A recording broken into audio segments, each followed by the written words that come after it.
Bonjour à tous, bienvenue aujourd'hui dans le 51e épisode de Lift Talk en compagnie du gros Victor, Sayan Vegan et deux invités de marque que j'avais hâte de recevoir sur le podcast. Est-ce que vous pouvez vous présenter les gars? Peut-être Matt en premier. Ok, donc salut à tous, donc moi c'est Matt. Donc je fais du street depuis à peu près 7-8 ans. J'ai été dans le street lifting depuis 3-4 ans et depuis 2 ans, on va dire, depuis les blessures, je me suis concentré un peu plus sur la partie organisation, donc principalement avec la FNSL. Et donc Waris. Du coup, moi, c'est Waris. Je suis aussi athlète de street lifting. Je fais plus de compétition depuis 2021. Et aujourd'hui, je dédie un peu mon temps libre à essayer d'avancer, de faire avancer le sport de manière scientifique, on va dire. Et voilà. Ok, donc vous êtes deux personnalités de l'ombre qui œuvrent pour faire avancer le sport. Matt, toi, dis-moi si je me trompe, mais en gros, tu es le cofondateur de la FNSL avec Zod. Alors non, on pourrait croire, mais non. La FNSL, elle a démarré bien avant que moi j'arrive au sein de la FNSL. Ok. Je sais pas quand tu as démarré le street lifting, toi, Marco. Mais peut-être que certains s'en souviennent. Je crois que Waris, lui, il était là normalement, mais la première édition de la FNSL, elle a eu lieu en 2020. Mm. Et en fait, celle-ci ne compte pas vraiment parce qu'elle a été annulée en plein milieu par la police pendant le Covid. Et donc, c'était pendant cette année-là que ça a démarré. Moi, j'étais pas du tout au sein de la FNSL à ce moment-là. Ok, d'accord. Ça marche. Je te revois encore dans les, tu sais, les vidéos d'explication sur chaque mouvement, là. C'est C'était ça, ouais. pareil. C'est comme ça la première fois que je t'ai vu. Tu t'entraînais à l'Iron Gym à l'époque? Pas du tout. Pas du tout. En fait, moi, c'est à cause de tout ça. Ça a démarré avec Waris quand j'ai fait quelques trainings. En fait, j'avais quelques. C'est très décousu quand je parle, mais en gros, j'avais quelques contacts avec la FSP à ce moment-là. Donc, je faisais quelques trainings avec eux où c'est Waris qui m'avait emmené les voir. Et c'est Zod un jour qui m'avait appelé en disant que il y avait besoin de faire des vidéos pour la FNSL pour le démarrage du street lifting, qu'on allait enfin démarrer une fédé pour que les choses soient carrées et faire avancer le sport. Et on avait besoin de faire des règles. Donc, j'ai accepté. Ok. Et toi, Waris, donc tu fais partie de la FSP. Oui, c'est ça. Après, je contribue un peu à la FNSL, notamment sur l'aspect logiciel, etc. Mais voilà. Donc, tu as l'origine du RIS. Est-ce que tu peux nous expliquer un petit peu ce que c'est, comment ça t'est venu à l'idée et aussi, après on développera, mais sur quelle base, sur quelles données tu t'es basé pour créer cet indice-là? Ça marche. Du coup, à la base des bases, c'était un peu une idée de Matt de faire le RIS. Euh, On avait organisé une compète avec la FNSL. C'était traction only. C'était pas une compétition officielle, c'était en collaboration avec la Fédération française d'haltérophilie. Et dans cette compète, il n'y avait pas de catégorie de points. Du coup, le premier score relatif est venu de là, en fait. On voulait avoir un système pour pouvoir comparer les athlètes indépendamment de leur poids et pour pouvoir récompenser du coup le meilleur de la compétition. Euh, Du coup, au tout début, on avait un score qui était fait juste pour les tractions. Et après, on l'a développé pour inclure les quatre mouvements. Pour ça, on a une méthodologie qui est basée sur ce qui est fait dans les autres sports de force. C'est-à-dire, par exemple, le coefficient Wilks en powerlifting et le Sinclair, par exemple, en haltérophilie. Le but dans l'indice de relatif est tout simplement, par exemple, on va prendre le poids d'un athlète et on va essayer de calculer, euh, par exemple, en coefficient qui va indiquer en quelque sorte à quel point l'athlète et quelle est sa force relative. Ça veut dire que si je prends deux athlètes de deux poids différents, un qui fait 66 kg et un qui fait 73 kg, je pourrais dire l'athlète de 73 kg est 1,2 fois plus fort que l'athlète de moins 66 kg. Et pour ça, on se base sur des données qui sont issues de compétition. Là, j'ai résumé globalement ce que c'est un indice. Je ne sais pas si tu as des questions plus précises. Ouais, bah c'est déjà bien. De toute façon, explique avec tes mots et puis si jamais on comprend pas ou quoi, on te demandera un petit peu plus d'explications. Mais ouais, c'est clair. Je vais Toi, juste Enzo, oui, Je vais vas-y, juste vas-y, Matt. intervenir, les gars. Moi, c'était juste pour résumer en très simplement là où Waris venait en venir. En fait, l'idée de base, c'était très simplement comment comparer le niveau d'athlète à travers les cadets comme c'est fait dans d'autres sports de force. J'ai un athlète qui est dans telle catégorie, un autre qui est dans telle catégorie, lequel a un niveau le plus élevé par rapport à sa catégorie, par rapport au niveau de sa catégorie. Ok, ouais. Bon, bah, c'est très clair. Enzo, tu avais des questions, il me semble. Ouais, du coup, je me demandais si, du coup, pour vous, le RIS était fiable quand même à 100% pour, bah, du coup, calculer la différence entre tous ces athlètes dans les catégories confondues. Non, pas pour l'instant, parce que le risque, il se base sur des données. Après, je pourrais parler plus en détail de la méthode qui est utilisée pour le calculer. Et le street-lifting, c'est un sport qui évolue beaucoup. Du coup, si on part de ce principe-là, on sait que le risque n'est pas encore fiable à 100%. Parce que du coup, pour rappeler, pour du coup avoir nos données du RIS, donc on a juste à rentrer du coup notre poids et notre total, c'est ça? Oui, c'est ça. C'est Et, ça. et donc du coup, bah, pour vous, du coup, quels seraient les points d'amélioration sur ce calcul? Qu'est-ce que vous pourriez ajouter, par exemple, pour que ça soit un peu plus fiable, comme tu viens de dire que c'était pas le cas?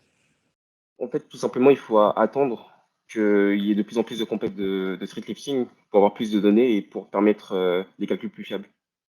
Parce Ok. que, en fait, pour calculer le risque, on va prendre. Là, par exemple, dans l'ancien podcast, vous avez dit qu'on a pris les données de final rep. On est allé un peu plus loin que ça. On a pris toutes les données des compétitions de streetlifting. Ça veut dire qu'il y a les compétitions de FNSL, il y a les différents final rep, il y a les championnats allemands, etc. Il y a aussi les championnats Espagnol. euh, espagnols et britanniques. Italien, non? Italien Euh, aussi, oui. oui, en tout cas, on a essayé de rassembler le maximum de données possibles. On a filtré les données, ça veut dire qu'on a essayé de prendre le top des athlètes dans chaque catégorie, indépendamment des compétitions.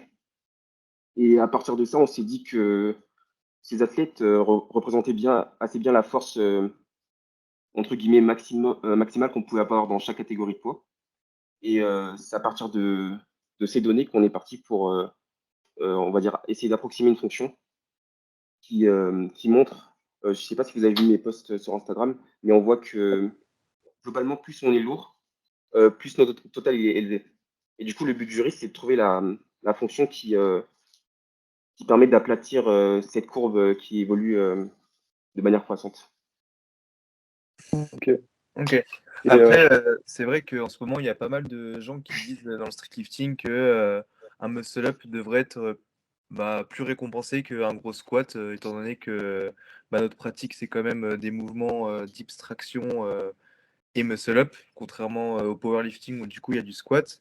Et du coup, est-ce que tu penses que bah, le RIS permet aussi d'avoir une différence sur bah, le fait qu'un muscle-up est plus valorisé qu'un squat, est-ce que plus tard tu penses pouvoir réussir à faire ça ou pas?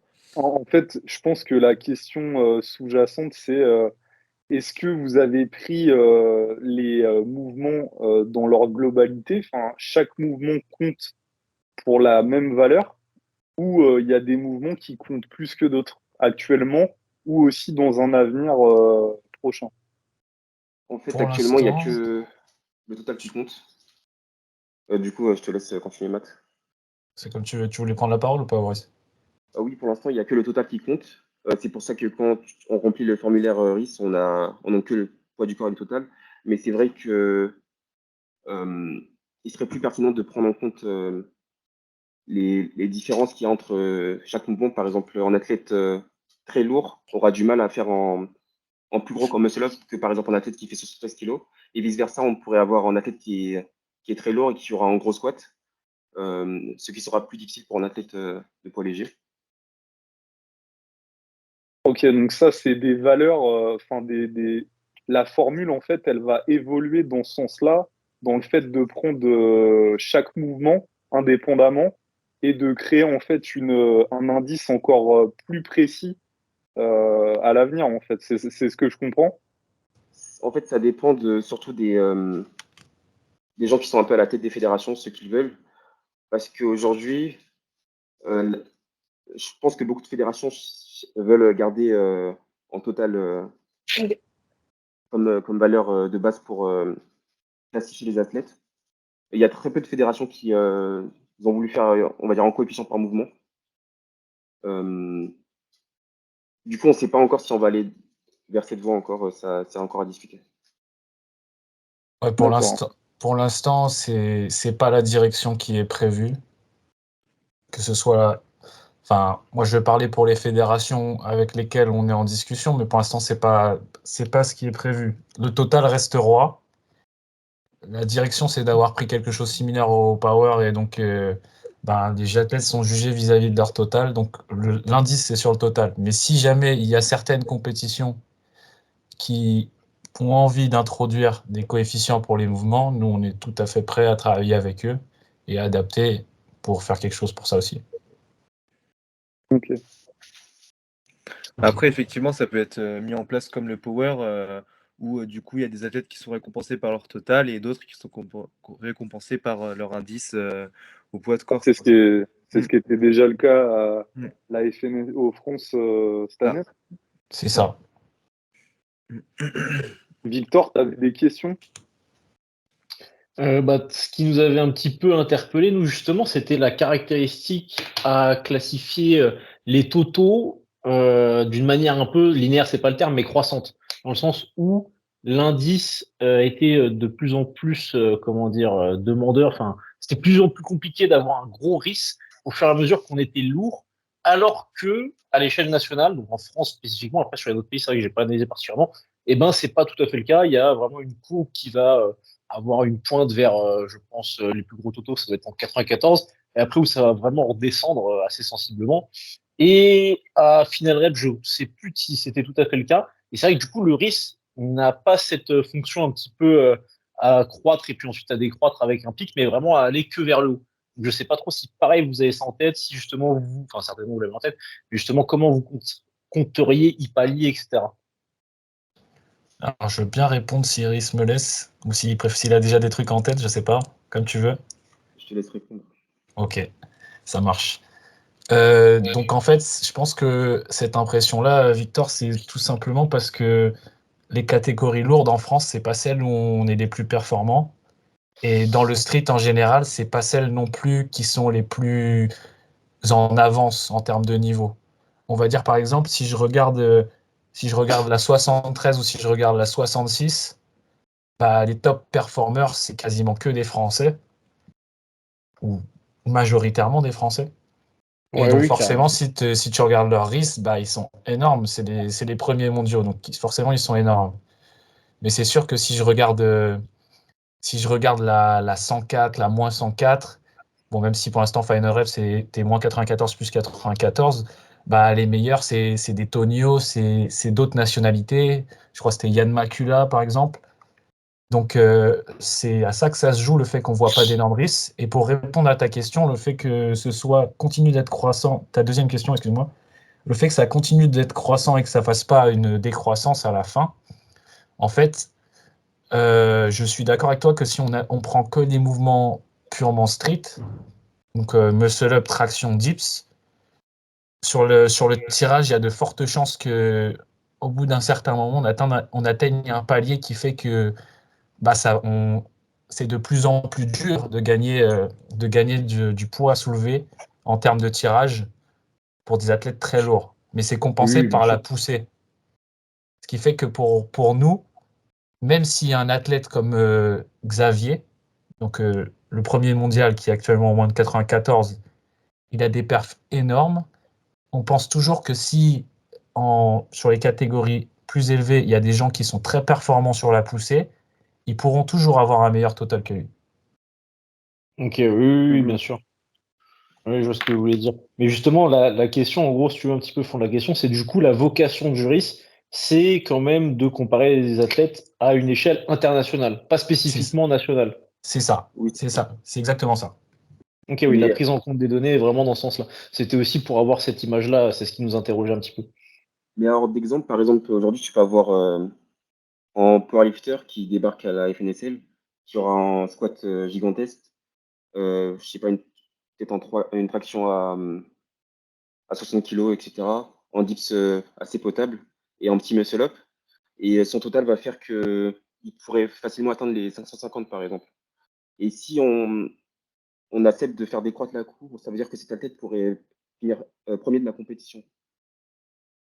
Premier, alors qu'il y aurait, par exemple, une personne un peu plus légère à 94 kilos, qui aura un total de 560. Et c'est pour ça que c'est assez compliqué de faire décroître la courbe. En fait, on se projette au long terme. On sait qu'au long terme, ça va s'équilibrer et que Ouais. il y a entre guillemets un retard dans les catégories les plus lourdes, dépendamment des nations, etc. Oui, oui, bien sûr. Ok, non, mais c'est hyper intéressant parce que du coup, c'est ce qu'on n'avait pas du tout, ce derrière, c'est-à-dire cette volonté de voir les choses à long terme. Nous, c'est vrai qu'on était un petit peu sur l'instantané et vu que même avec Marco, les comparatifs qu'on a, c'est les gens qu'on coach et bah nous-mêmes à notre échelle, on constate largement des gens qui viennent nous voir que généralement les meilleurs qu'on a sont plutôt légers, ceux qui peuvent même aspirer à faire champion de France, etc. Je pense que Marco, il doit pouvoir aller dans mon sens aussi. C'est généralement des athlètes qui sont moins de 80, moins de 73. Allez, il peut y en avoir un moins de 94. Et vraiment qu'ils fassent les France 4 mouvements, il n'y en aura pas trop qu'on coach, qui, en tout cas en termes de proportion, beaucoup moins, qui sont plus lourds que ça. Parce que justement, on a généralement nous-mêmes pu voir que les totaux en moyenne, en effet en France, et sur les gens qui viennent nous voir, sont souvent plus élevés quand même sur les athlètes plus légers, quoi. Et c'est ça. Mais après, si ça peut être aussi vrai d'un point de vue international, j'ai pas encore mis en public les données qu'on a utilisées. On a clairement une croissance, même dans les catégories vraiment très lourdes, ça veut dire plus de 94 kilos. Même Ok, si, d'accord. même s'il y a Xavier qui a le meilleur total de sa catégorie en moins de 94, si tu regardes en moyenne, les plus 94 ont un meilleur total que les moins de 94. Ok, oui, oui, d'accord. Sur la moyenne, la globalité, ouais. C'est ça. Donc en gros, Et c'est l'impression que tu avais, Victor, c'est juste pour l'instant, si on regarde aujourd'hui, nous, la courbe qu'on voyait avec Waris, le pic, il était autour de moins 87 et moins 94, où le top total, c'était Xavier, et où après, ça commençait une légère décroissance. Mais on savait qu'en regardant, si on, genre quand on regardait la moyenne, on avait un pic, mais quand on regardait les extrêmes, eh ben, on avait quand même plus de très lourds, donc on va dire plus 104, moins de 104 ou plus 94 selon la compétition à laquelle on se réfère, qui étaient plus performants que la moyenne des 94. Donc genre si par exemple on disait qu'on avait X athlètes au-dessus de 500 kilos, je prends un chiffre comme ça, mais il faudrait regarder plus précisément, ben, il y a plus de chances que ce X il soit plus important plus chez les lourds que chez les un peu moins lourds. Ouais, ok, ouais, bien sûr. Ouais, c'est finalement la tendance, même en street, qui pourtant est le sport en fait de force qui implique le poids de corps. Même dans ce sport-là, finalement, il se soumet quand même à cette règle de bah, plus t'es lourd, plus t'es fort, quoi. Ouais. Oui, en grosse partie à cause du squat et un peu des Ouais, dips aussi. oui, et où il y a comment une justement corrélation. vous expliquez un petit peu ce retard qu'on a en France par rapport aux catégories lourdes, par rapport à l'international? Alors je pense que c'est lié à l'historique du street lifting. Je pense que tout simplement, la grande majorité des gens qui atterrissent dans le street lifting, c'est des gens qui sont issus du street workout ou des disciplines connexes. Et donc, c'est des gens en général qui sont assez légers ou très secs. Et donc, peu importe leur taille, ils vont avoir plutôt tendance à être légers.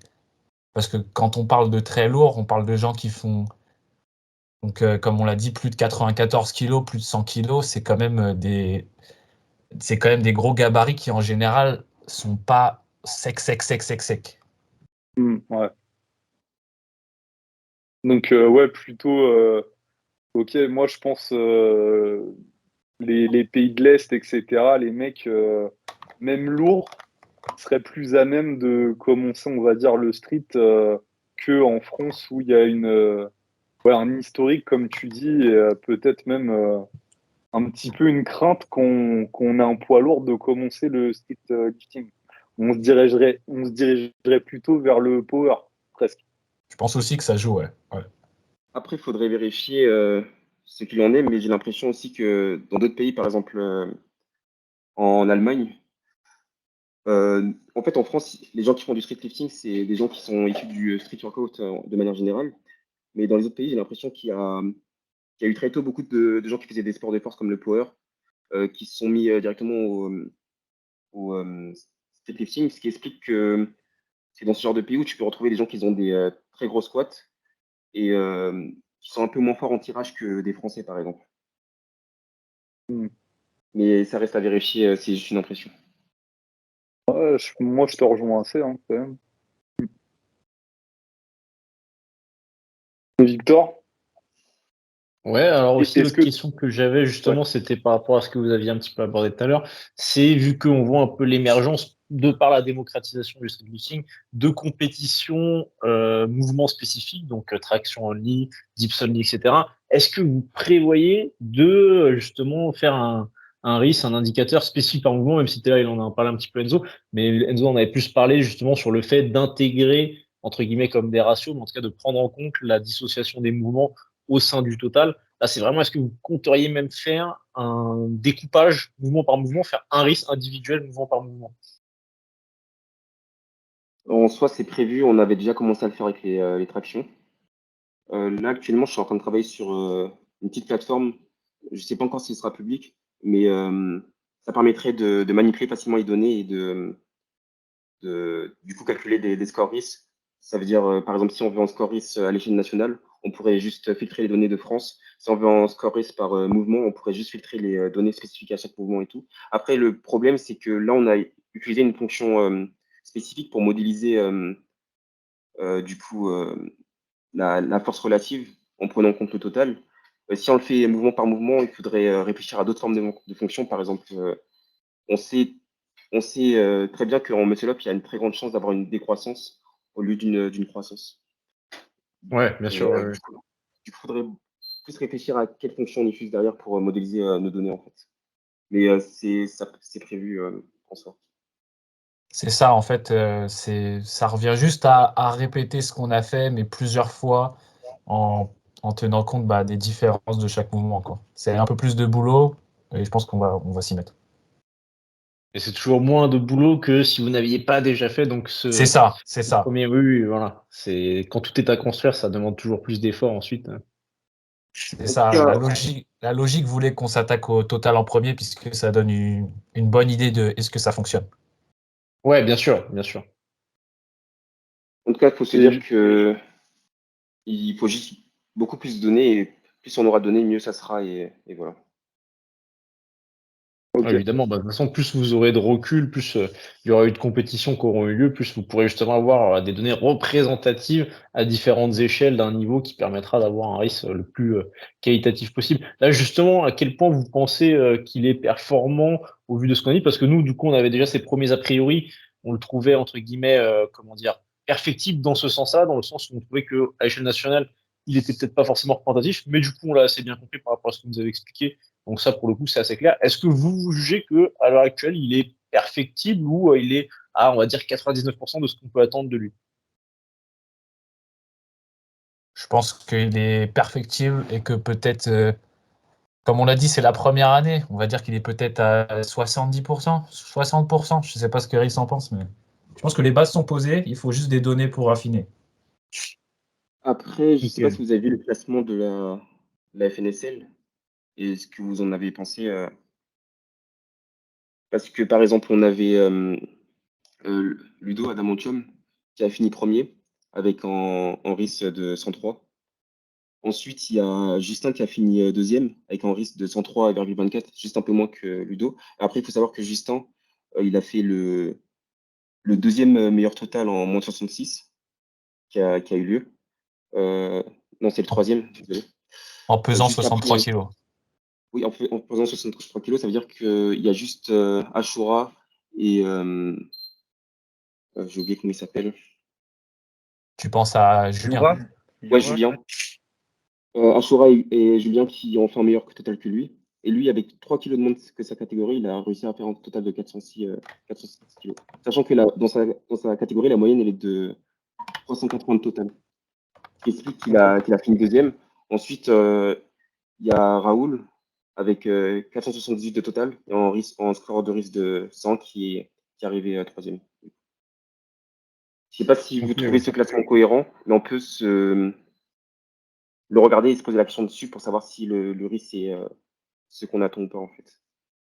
De toute façon, après, c'est je pense, bon indicateur parce que là, pour l'instant, on a aussi quand même en France peut-être un manque de représentation de certaines catégories comme tu l'as décrit. Je suis en train de regarder justement moi aussi les données et je vois qu'il y a un gap, on va dire, qui est assez important. Il y a un pic qui est énorme avec Ludo et Justin qui suivent. Et après, c'est vrai que ça descend, ça dégringole pas mal. Il y a des écarts qui sont assez importants. Entre guillemets, tu vois, comparé à quand tu regardes à l'intérieur d'une catégorie, indépendamment du poids de corps, tu vois souvent que les totaux, ils se suivent vraiment de pas mal. En tout cas, sur les 3-4 premiers, que là, ça chute assez vite. Mais après, je pense que c'est simplement une question de, comment dire, d'éclatement des données par rapport à l'international. Oui, c'est ça. Ok. Est-ce que d'ailleurs vous aurez d'autres questions par rapport à ce risque ou même Waris, tu as des trucs peut-être à rajouter, à nous dire là-dessus? Je réfléchis. Ah oui, aussi, il y avait la question de... En fait, parce que le but d'un score de base, c'est aussi de pouvoir comparer les hommes et les femmes. Bien sûr, oui. Ça, c'est un but plus lointain parce que c'est plus compliqué. En fait, les femmes par rapport aux hommes sont entre guillemets en retard dans le street lifting. Elles ont commencé beaucoup plus tard, etc. Les catégories sont beaucoup moins remplies, on a beaucoup moins de données. Ce qui fait que entre les athlètes, il n'y a pas une très grande différence de total. Par exemple, je m'explique. Je vais essayer de retrouver les données, mais par exemple, en moins de 57, on est aux alentours de 210 de total en moyenne pour les moins de 57 chez les femmes. Et en plus de 70, on est aux alentours de 260. Il y a environ 50 kilos de différence entre les catégories. Alors que chez les hommes, dans les moins de 66, on est aux alentours de 380. Et quand on va dans la catégorie moins de 94, ça monte à plus de 500 en moyenne. On a un écart de 100 kilos. Ah oui, en effet, oui. Ce qui fait que quand on calcule le risk score pour les femmes, elles sont vraiment très proches les unes des autres en fait. Ok, ouais. Et ce qui rend la comparaison beaucoup plus dure. Par exemple, si on a, je sais pas, par exemple, 10 femmes qui ont un total de 230 kilos, si on classe les femmes et les hommes ensemble, on pourrait avoir un homme suivi de 10 femmes qui ont quasiment le même total, puis un homme. Et les données ne sont pas distribuées de la même manière en fait. Ok, ouais. Du je coup, il vois. faudrait créer vraiment deux indicateurs quasiment hommes et femmes, finalement. C'est déjà le cas en fait. Ok, d'accord. Comment dire, le calcul n'est pas le même déjà. Ok. C'est ça. Mais à terme, le but, c'est que ces deux indicateurs, parce qu'il y aura toujours deux indicateurs, ce sera jamais la même distribution chez les hommes et chez les femmes, mais que ces deux indicateurs permettent de les comparer. En gros, qu'ils soient Oui. bien jaugés pour que l'un contrebalance l'autre, quoi. Je sais pas Oui, si oui, je je vois suis ce que tu clair. veux dire. Bah, t'as 103 chez un homme, c'est équivalent 103 chez une femme, en gros. Voilà, c'est tout. Peu importe Ouais, ce qu'il y je a vois. derrière, c'est ça le but. On est d'accord. Ok, très bien. Et justement, bah, moi, j'ai une question pour enchaîner la suite du podcast. C'est quoi le but de la FNSL finalement? C'est une question qui est très vaste, hein. Je vous laisse répondre, peut-être Matt ou Waris. Alors déjà, petit disclaimer avant qu'on réponde, nous ne sommes pas la FNSL. Nous faisons partie de la FNSL, d'autres gens Bien font sûr. partie de la FNSL et prennent part aux décisions. Donc, notre réponse engage la vision qu'on a de la FNSL, notre vision perso. Voilà, c'est tout. Je préfère le dire, Très bon disclaimer. on est sur Internet, il faut faire attention. Je préfère le dire. Exactement. Je ne sais pas si tu veux commencer, Waris, ou si je me lance en premier. Je te laisse commencer. Ok. Ok. Donc, comme tu l'as dit, vaste question. Je vais essayer d'y répondre de manière un peu claire. Je pense que tout simplement, le but, c'est d'essayer d'amener le street lifting au même statut, au même niveau,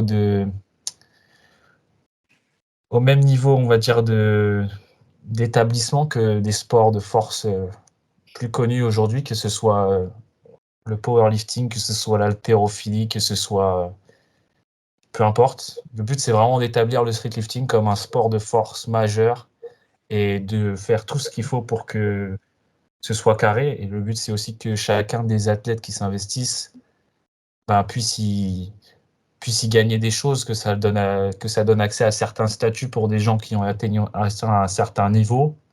Peut-être dans un futur lointain que certains puissent en vivre, même si ça, c'est très compliqué. Et donc, c'est toutes les infrastructures et toutes les demandes qui accompagnent ce niveau-là. On a beaucoup parlé de tests antidopage, on a beaucoup parlé de beaucoup de sujets, mais c'est ça. Pour moi, c'est ça les buts de la FNSL. Ok. Après, je veux bien rajouter quelque chose. Le but de la FNSL aussi, d'un point de vue mondial, en fait, ce qu'elle pourrait rapporter, c'est que je pense que quasiment tout le staff est d'accord avec ça. Mais en France, on est vraiment très attaché au clean form, voire plus que dans certains pays. Et on aimerait en quelque sorte pouvoir garder cette particularité et peut-être pouvoir influencer d'autres pays à nous rejoindre sur certaines règles. Par exemple, il y a beaucoup de Français qui sont contre les coups de gir en dips.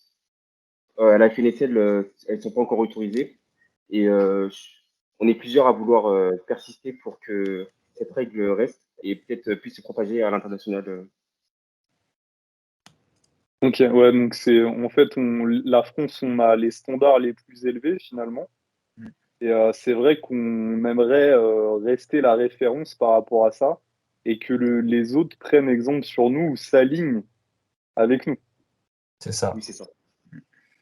Et justement, la suite de la question, et c'est une question qui est délicate, mais qu'est-ce qui peut empêcher le développement de la FNSL aujourd'hui? Et à l'inverse, qu'est-ce qui peut accélérer son développement? Compliqué comme question. Marco, Est-ce que tu Marco, c'est veux un refaire philosophe, un c'est pour ça. disclaimer? Non, je pense pas qu'il y a besoin d'un nouveau disclaimer ici. Je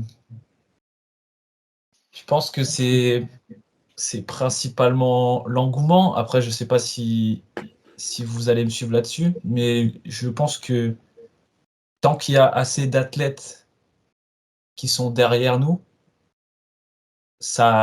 l'engouement suffira à entraîner la stratégie qu'on mettra en place. Après, le fait que nous, on impose nos standards, ça va aussi dépendre de beaucoup d'autres choses. Et je pense que tant que c'est des athlètes qui font le sport, si des athlètes font le choix de continuer à participer massivement à notre compétition elle restera une référence. Mm.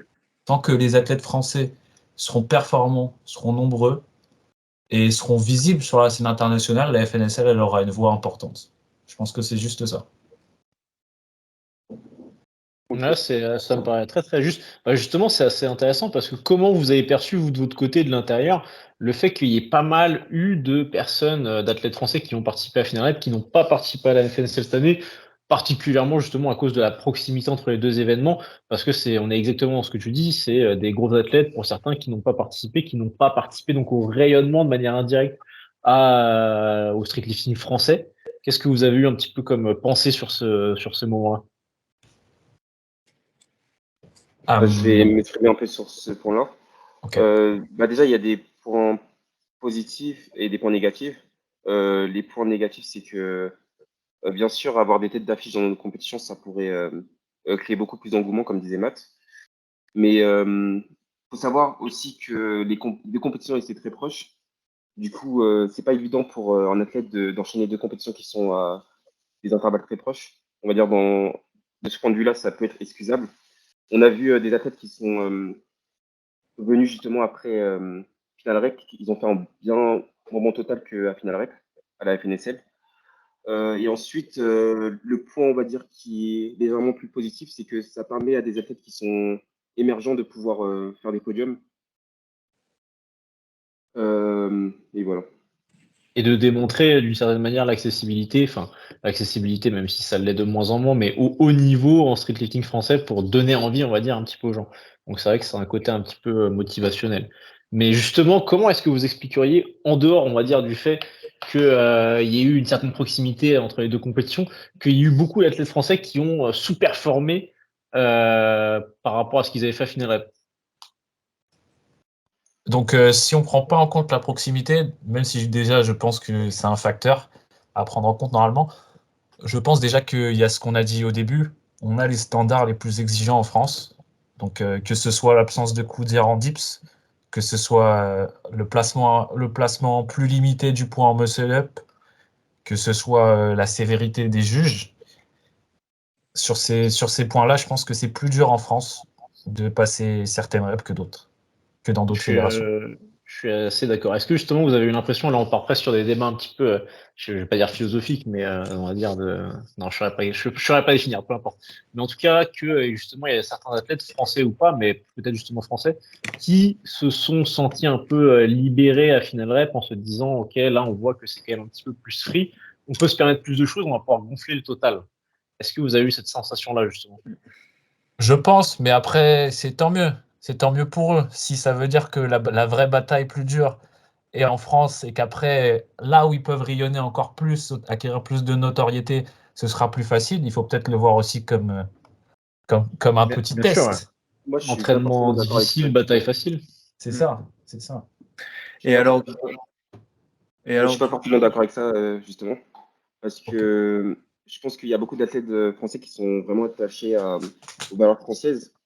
Par exemple, il y a plusieurs personnes à Final Rep, je crois Aubin et Théo, par exemple, qui ont refusé de mettre des coups d'hier pour faire leur dips. C'est vrai. Tu as aussi des athlètes comme Aubin qui ont toujours gardé leur poids entre les jambes à Final Rep pour faire leur muscle-up. Oui, au Euh, muscle-up, ouais. Et du coup, on va dire qu'on a quand même une partie d'athlètes qui ne profitent pas des avantages qui sont conférés par les compétitions internationales. C'est vrai. Mais c'est pas la majorité. Mais d'ailleurs, C'est pas la majorité, spécifiquement mais par rapport au. par rapport à d'autres pays, on est quand même en nombre assez conséquent. Ah, c'est clair que je pense que si on faisait des stats, on est peut-être le seul pays où il y a des athlètes qui refusent d'utiliser des optimisations. Pour rester sur la clean form, enfin, pour rester sur, on va dire, la vision française de la pure forme, on va dire. Et en vrai, c'est beau. Je trouve ça beau, en tout cas, perso. Et justement, parce que ça, c'est un truc qui m'intrigue quand même pas mal. Comment vous voyez cette règle du placement des poids au muscle-up? Parce que, on va dire que moi, de mon point de vue, pour un petit peu pré-shot et que ce soit pas un débat, mais parce que disons que j'ai une petite idée dessus, je me rends compte en entraînement que le fait d'avoir des poids qui soient donc entre les pieds plutôt que devant, bah c'est vrai que parfois en fait on rate des reps pas parce que c'est trop lourd, mais parce que le poids il glisse, parce que même si on le tient bien, etc. Si c'est par exemple aussi des poids, parce que tout le monde n'a pas accès à du matériel calibré. Les poids calibrés, souvent Rogue, ont des petites rainures qui font qu'ils sont pas lisses sur les côtés, qui s'accrochent un petit peu mieux. Si on s'entraîne avec des disques Technogym, je dis au hasard, et qui sont pour le coup beaucoup plus lisses, qui n'ont pas de rugosité sur les côtés, ils ont beaucoup plus moyen de partir sur les côtés, etc. Donc, finalement, en quoi est-ce que le fait de placer les poids en travers est si problématique d'un point de vue clean form, justement? Alors, j'avais démarré, mais j'avais démarré micro off, donc je recommence. Donc, pour moi, c'est au-delà du grip des pieds sur les poids, il y a aussi une affaire de camouflage, on va dire, d'élan avec les jambes ou d'engagement du bassin avec les jambes. On va dire que c'est beaucoup plus dur de mettre plus de force avec les jambes et le bassin quand les pieds sont sur les côtés des poids, parce que comme tu l'as dit, on a un risque que les pieds sortent, ne tiennent plus le disque, que quand les pieds sont tout à fait derrière. Ok, oui, je vois ce que tu veux dire. Mais justement, est-ce que c'est parce qu'après, tu vois, il y a toujours le judging qui peut rentrer en ligne de mire. Et si on briefe vraiment l'arbitre, comme c'est le cas en France, admettons, tu vois, on se prend le truc classique. On va dire expérience de pensée, poids qui sont autorisés en travers des pieds, mais on est en France. Vu comment l'arbitrage français il est strict, est-ce que justement, il serait pas suffisamment à même de juger à quel point il y a eu potentiellement flexion de hanche ou pas, potentiellement flexion de genou ou pas, pour invalider la rep? Malgré le fait que les poids ils soient en travers des pieds et que justement il y ait moins cette limitation là de en gros devoir faire Enfin, c'est un renfort adducteur. Bah, je pense que flexion de genou, il n'y aura pas de problème. Les juges, ils sont très bien formés sur ça. Flexion de hanche, un peu plus compliqué déjà, mais ce qui est vraiment dur, c'est déjà ça, c'est ça, mais c'est surtout la prise de, on va dire, le changement de trajectoire et la prise d'élan que peut permettre d'avoir un gros poids sur tes jambes, ce qui fait qu'un tout petit déplacement va changer beaucoup la trajectoire parce que le centre de gravité, il n'est pas pareil. Oui, je vois ce que tu veux dire. Il est plus éloigné de la barre. Après, ça. si je peux dire quelque chose, c'est que en powerlifting, par exemple, il y a le deadlift sumo et le traditionnel où on peut débattre sur l'avantage il y a certains qui sont plus forts en sumo, il y a certains qui sont plus forts en tradi. Mais pour le muscle up, après, c'est que mon avis. J'ai vraiment l'impression que les poids devant, c'est un gros gain pour n'importe quel athlète, en fait, s'il s'entraîne un minimum dessus. De manière Du coup, indiscutable. Ouais. oui, ça veut dire que je pense qu'au long terme, si on autorise ça, il y a tout le monde qui va partir sur les poids qui sont devant. Et plus personne sur les poids entre les jambes. Ok, Parce que ouais. même moi, pour avoir essayé juste pendant une séance, j'avais fait beaucoup de séries, etc. J'étais au bout de ma force. À la fin de la séance, je me suis dit, je vais mettre les poids devant. Et j'ai réussi à passer mon muscle up comme le tout premier, en fait. Ouais, t'avais senti vraiment que ça te donnait un gros gain par rapport à. Mais après, voilà, bah, c'est ça la question finalement, c'est pourquoi est-ce que ce serait problématique justement d'avoir des plus grosses perfs, que ça permette des plus grosses perfs finalement. C'est ça un petit peu la question, hein. Même si je suis d'accord que c'est un peu flou comme. Je comprends ce que tu veux dire, et je pense que c'est pour ça que les Allemands ont fait ce choix-là. C'est tout simplement les plus gros total font du spectacle. Le but, c'est de faire un show et d'amener le sport plus loin. Je pense que, en tout cas, ma vision en moi là-dessus, c'est plus que le muscle-up, c'est un peu l'emblème de notre sport. Il faut que ça reste le plus tirage dominant possible. Ok, ouais, je suis assez d'accord. Moi, je vois ça comme introduire le moins de techniques hors tirage possible dans un muscle-up. Après, ce sera toujours ouverture à débat selon les athlètes et tout. Et c'est ma vision du truc. Ouais, moins dénaturé le mouvement qui justement est vraiment le mouvement qui lie la force et la figure, on va dire, comparé au squat qui est justement un peu le mouvement opposé. Parce que justement, c'est le mouvement qui vient du power, là où on autorise tout ce qui est autorisé en power. C'est ça, c'est ça. Ok. Et, Bah, je du pense- coup, j'avais Ouais. j'avais une petite question par rapport du coup au jugement français. Du coup, je sais pas si vous avez vu, mais sur Attention. sur la Ne Belgian les mets pas dans la Street League. sauce végétale. Non, mais du coup, il y a 3 juges français du coup qui vont participer du coup à la compétition nationale de Belgique, donc qui est Aubin, Inès et Tortue Génial, Nico, voilà. Et donc du coup, bah, juste, qu'est-ce que vous en pensez vous du fait qu'on ait des juges français qui participent en tant que juges du coup sur d'autres compétitions hors que la France en fait? Par contre, c'est pas des juges français, c'est des athlètes français. Oui, des athlètes, pardon, oui. Ok. Ah, Des athlètes qui vont c'est- faire juge, du coup, justement, là-bas. si, c'est des juges français, c'est juste des juges qui n'ont pas été juges FNSL. Mais c'est des juges français. Mm. Faut juste, Voilà, juste c'est pour ça. remettre en C'est ça. perspective, Nico de la SWAT, déjà, c'est quelqu'un qui est là depuis très longtemps, Mm. qui a été juge à beaucoup de compétitions d'endurance dans le passé. Street lifting un peu moins, si je me souviens bien. Après, en général, nous, on est content juste de voir des Français à l'international parce que dans la plupart des cas, ils partagent au moins une vision plus proche de la nôtre que de l'international, même s'ils ne partagent pas forcément notre vision. Après, voilà. Ok. Ok. Et moi, je vais poser une question qui fera suite aussi avec la première.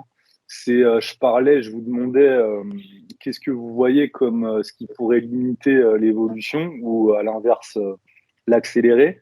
Est-ce que vous pensez aussi que la création de ligues, comme il y a déjà une ligue FNSL Grand Ouest, il y a aussi une ligue Hauts-de-France.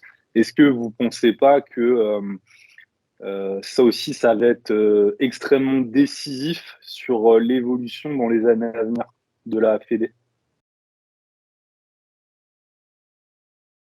je vais prendre aussi la parole, sauf si Waris il veut enchaîner. Je te Mais, laisse parler. ok.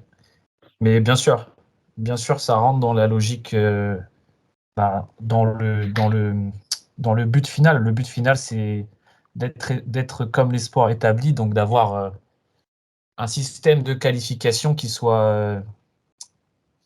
tende vers la même direction. On part du départemental ou quelle que soit l'échelle et on remonte progressivement avec les meilleurs athlètes de tout le pays vers le national. Et ce, par des compétitions et plus par des performances vidéo. Mais après, ça, c'est, comme on l'a dit, très compliqué, très long à mettre en place. Donc, bien sûr, il y a des ligues régionales qui font un bon boulot, mais ça va prendre du temps avant qu'elles soient rejointes par assez de ligues régionales pour pouvoir organiser un système de qualif de cette manière-là qui soit fiable et acceptable par les athlètes. Ok. Mais en fait, Bah, plus globalement, plus de personnes vont s'investir dans le projet, plus on va rassembler nos forces et plus ça va se développer.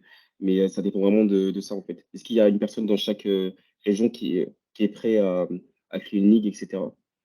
Et c'est exactement ça. Après, moi, Parce je veux bien que avoir ton avis aussi, Marco, parce que Grand Ouest, toi, tu es une des personnalités majeures derrière Grand Ouest, donc comment tu vois ça aussi? bah, en fait, c'est là que je vous rejoins beaucoup, et je rejoins Zod d'ailleurs aussi, c'est que c'est très compliqué de trouver des personnes déjà qui ont la motivation de créer une ligue, parce qu'il faut des moyens humains, il faut des moyens aussi matériels Financier? Ouais. et financiers aussi. Et comme je le rappelle souvent, d'ailleurs, pendant ce podcast, c'est que on est tous bénévoles, on fait tout ça gratuitement, que ça Ouais. soit Waris, Matt, Zod et tout le monde, même les juges, etc. Et que voilà, faut vraiment être très passionné pour prendre en charge ce genre d'événement. Donc c'est ça aussi qui rend compliqué les choses. Et puis, bah voilà, faut aussi quelqu'un de confiance qui va pouvoir permettre que les compétitions soient reproductibles d'année en année.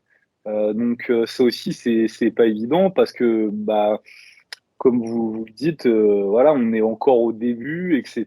Et les choses, en fait, elles se standardisent aussi, nous, par rapport à la, comment dire, à l'organisation. Mais on y va encore, on va dire, c'est du fait main encore. Mais c'est ça qui est beau aussi, hein, parce qu'on est en pleine construction. Mais ouais, des fois, ça peut aussi freiner certains. Mais j'espère vraiment, et d'ailleurs, même si vous nous écoutez là pendant le podcast et que vous êtes motivé et que vous avez les moyens, comme on les a cités précédemment, de créer une ligue, moi, je vous invite vraiment à contacter la fédération pour proposer votre projet. Et après, bah, du coup, ils l'analyseront et ils vous donneront suite ou non. Mais voilà, donc ouais, je trouve ça, moi perso, hyper important. Et ce que j'aimerais dire aussi, c'est que on parle beaucoup des compétitions nationales, internationales, qui sont en fait des compétitions qui réunissent l'élite de ce sport. Mais le sport, à mon sens, c'est vrai que l'élite, c'est une très bonne vitrine. Ça donne l'envie aussi à certains de s'y mettre, de mettre un pied dans le streetlifting. Ça a donné beaucoup de vocation à beaucoup. Mais ce qui fera vivre le sport aussi, et surtout de manière financière, c'est les C'est le nombre. compétitions qui ne sont pas élites. Voilà. Bah, comme on le voit dans le foot, je pense que forcément, les gros matchs, etc., font rapporter énormément d'argent, mais c'est aussi tous les petits clubs, toutes les licences des petits clubs, etc. Et je pense que vraiment, il y a toute une partie élite, etc., mais faut pas sous-estimer toute la partie, même loisir. On en a déjà parlé dans le podcast. Vous pouvez faire du street lifting à but de compétition. Votre but final, c'est de faire de la compète. Mais vous pouvez aussi faire du street lifting, euh, comment dire, pour vous remettre en forme, pour bâtir un physique, etc. Enfin, Et du coup, faut pas. Et je pense que c'est ce qu'on fait. Je parle au nom de tous les représentants de la FNSL, de rendre vraiment le sport de plus en plus accessible. Parce que même il y a quelques années, bah, c'était beaucoup moins accessible que maintenant. Et je pense qu'il y a un travail énorme qui a été fait de la part de la FNSL. Et là, maintenant, il y a une multiplication des compétitions et même, voilà, il y a des trucs. Bah d'ailleurs, aujourd'hui, à l'heure où on parle, vous avez annoncé les premiers pas. C'est ça. Et donc, voilà. Est-ce que, je sais pas, vous avez peut-être des trucs à rajouter par rapport à ce que j'ai dit ou vous partagez aussi la même vision? Je pense qu'on partage l'essentiel de ce que tu as dit, si c'est pas la totalité. Ouais, non, pas grand-chose à rajouter, hein. Ok. Et donc, alors, justement, on va aborder un petit peu un sujet épineux et d'actualité à 100%. Et là, ils se disent, les mecs, mais merde, il va nous dire quoi, là? Il va nous sortir quoi comme question? On t'écoute. Il y a une augmentation cette année du prix de la licence. Elle était Ah, l'année dernière à 70 euros. Là, cette année, elle passe à 90 euros. Euh, Moi, je le sais, hein, je connais la réponse, je connais tous les détails. Mais comment, enfin, vous pouvez expliquer cette augmentation? Parce que je sais qu'elle va faire débat. alors ça, je sais pas si Waris a envie d'en discuter, mais moi, c'est un sujet que j'aime particulièrement. C'est pour ça. Donc, je vais me lancer directement dessus. Alors, il faut bien se rendre compte que, comme l'a dit, comme l'a dit Marco juste avant, la gestion des différentes antennes de la fédération ou de la fédération en elle-même, bah, elle prend des ressources humaines, matérielles et financières. Nous, pour l'instant, la FNSL a très peu de sponsors et ces sponsors sont assez petits ou participent de manière assez faible aux ressources financières. Donc, l'essentiel des finances de la FNSL, ça vient des adhésions. Donc, c'est déjà le premier élément. Ensuite, tout vient des investissements qui sont réalisés chaque année. Et donc, déjà, il y a beaucoup d'investissements matériels. Il faut savoir que le matériel de compétition, c'est le top du top. Vous n'aurez jamais, pour ceux qui participent aux compétitions, il n'y a aucune autre compétition, si ce n'est peut-être Final Rep, mais encore, où il y a du meilleur matériel qui est mis à disposition. Donc vraiment, c'est les meilleures conditions possibles. Donc déjà, ça fait beaucoup d'argent. Ensuite, il y a l'organisation autour, que ce soit la logistique, il y a les gens à faire venir pour certains, il y a le matériel pour la retransmission vidéo. Donc il y a vraiment beaucoup de volets qui font qu'il y a de l'argent. Ensuite, il faut aussi savoir que la FNSL, elle fait beaucoup d'événements. Donc, genre, on nous compare beaucoup à d'autres fédérations internationales. Il faut savoir que déjà, l'année dernière, on était à... Alors, attends, je ne vais pas me tromper. Donc, on était à premier pas national, spécialiste pour 4 mouvements. Donc, on était à 6 compétitions à l'année. Un seul abonnement vous permet de faire les 6 compétitions à l'année si vous êtes capable de vous y qualifier. Donc, 6 compétitions par an pour l'année dernière 70, mais même cette année pour 90. Vous voyez bien qu'on revient à moins de 20 € la compétition si on fait toutes les compétitions. Donc voilà, donc pour donner et pour revenir une dernière fois sur le matériel, il faut savoir que par exemple cette année, il y a eu un investissement sur les dips où on a acheté la station que par exemple Fainerep a louée. Et donc cette station-là, elle est revenue à quasiment 3000 €. Donc si vous prenez en compte que des investissements comme ça, on en fait plusieurs par an, pas forcément à tous à ce niveau-là, vous voyez que les sommes impliquées sont assez généreuses quand même. Et puis aussi, les personnes, comment elles aiment avoir de la qualité, elles aiment que ça évolue, et l'évolution, ça passe aussi par là, forcément. C'est ça. C'est obligé. C'est sûr, c'est sûr. Si vous voulez que le sport évolue en qualité, ben, il faut que nos ressources financières évoluent. Donc, ça va passer par monter les adhésions, sachant qu'en plus, comme on a parlé du foot, par exemple, si vous prenez le prix d'une licence loisir en foot, on est facilement au double. Très facilement. Exactement. Waris, tu avais des trucs à rajouter? Bah, déjà, je voulais dire que si ça peut vous rassurer, le staff fait tout son possible pour justement chercher à minimiser les frais d'adhésion. Parce qu'au final, il y a personne qui est rentable dans cette affaire. On ne gagne pas d'argent. Tout l'argent qui rentre est réinvesti.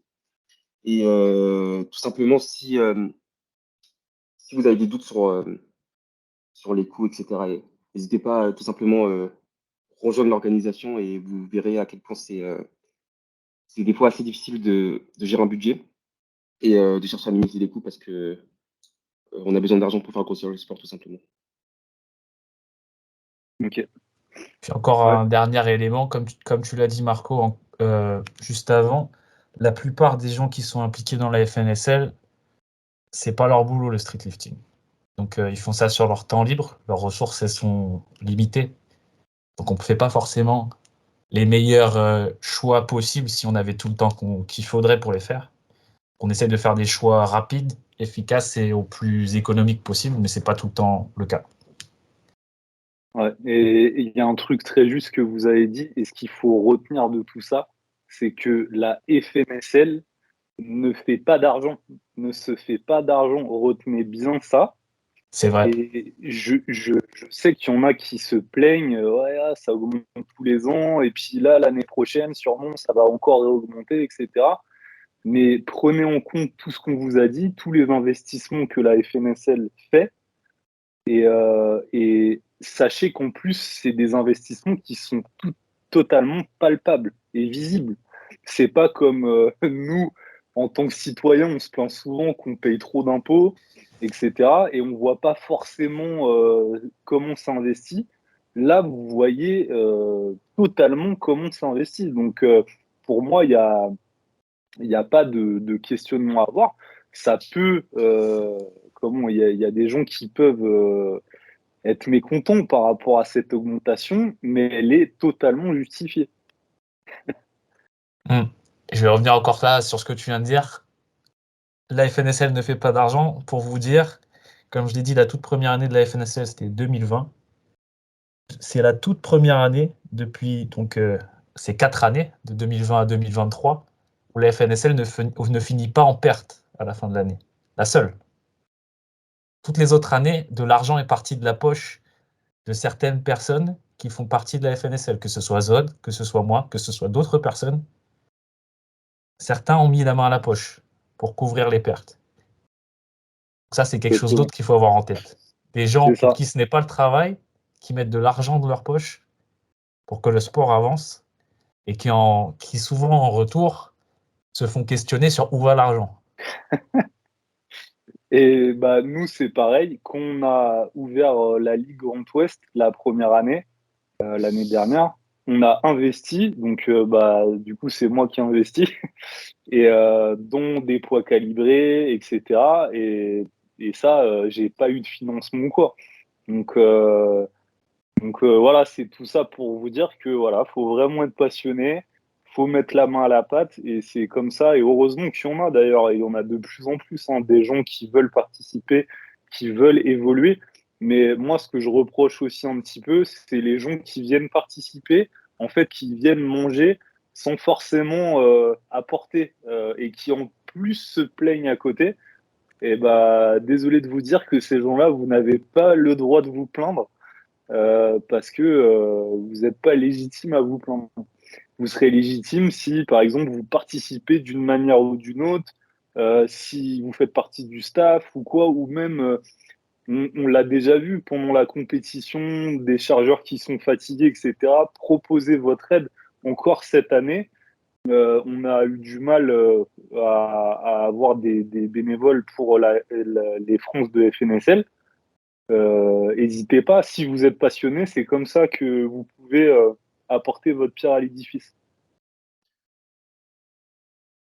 Et ouais, surtout, si je peux rajouter un dernier truc, faut pas oublier que quand on organise des compètes, il y a des gens qui se lèvent à 6 heures du matin, non, qui sont à la salle du coup à 6 heures du matin pour préparer la compète à 8 heures, qui travaillent jusqu'à 20 heures sans aucune pause quasiment, et qui restent jusqu'à 23 heures à la salle pour tout ranger. Et tout ça sans toucher un seul centime. sans compter les jours de préparation préalable pour certains. Voilà, donc là, vous avez toutes les coulisses, vous savez donc, globalement comment ça se passe, etc. Donc, pour vous, maintenant, c'est très, très clair. Est-ce que, les gars, vous avez d'autres questions, Enzo et Victor? Non, pas du tout. Franchement, c'était hyper clair, c'était hyper cool cette discussion.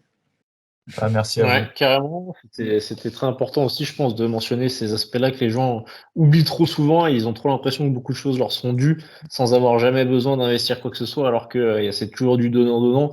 Et comme on l'a déjà dit, même plusieurs fois dans le podcast, les choses ne se font pas par magie, même si parfois les gens ont l'impression que c'est le cas.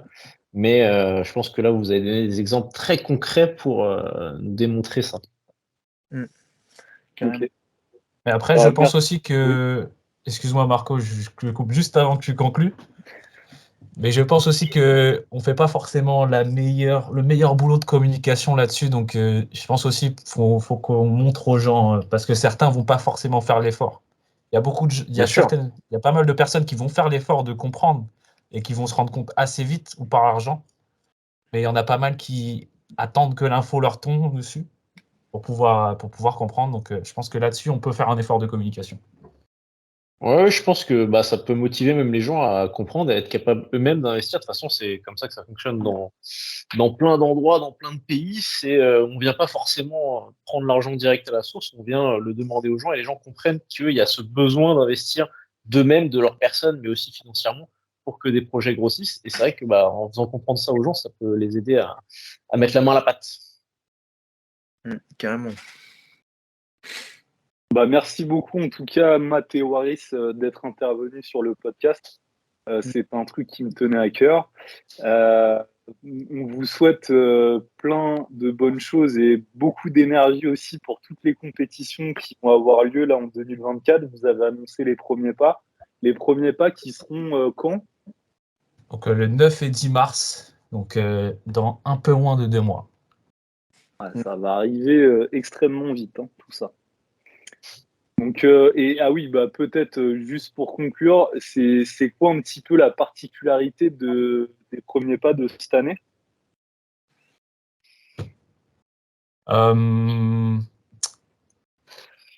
Difficile de vous répondre exactement, mais ce sera mieux que celle d'avant. C'est tout ce que je peux vous dire.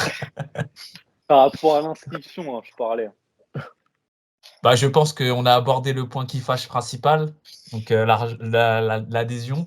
Après, ce qui va être nouveau va dépendre de certaines discussions qu'on a avec certains autres acteurs du streetlifting mondial.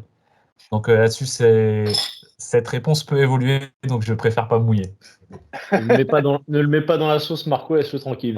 En fait, attends, je vais répondre à sa place. Non, mais attends, vous allez voir.